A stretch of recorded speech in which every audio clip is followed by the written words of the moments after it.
Tengok Cina boleh kaya buat benda, Melayu boleh. Dalam keadaan cuti rehat daripada Hospital IJN, saya sempat melawat anak-anak muda Bumi Putera Melayu yang mengusahakan tanaman padi secara kelompok.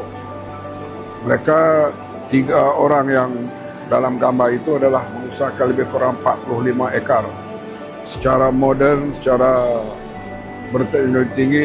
Berapa petak dah? Saya ada 15 petak. Oh, banyak lah. 15 ke 3, 45 ekar lah.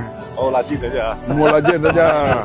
Dan saya lihat sawah padi mereka, saya tanya orang yang berpengalaman melihat padi yang sedang bunting itu, dijangka hasilnya 8 hingga 10 tan.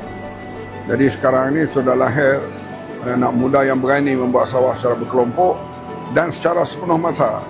Dan kita boleh lihat tanaman padi mereka begitu subur, tidak nampak rumput lebih tinggi daripada padi.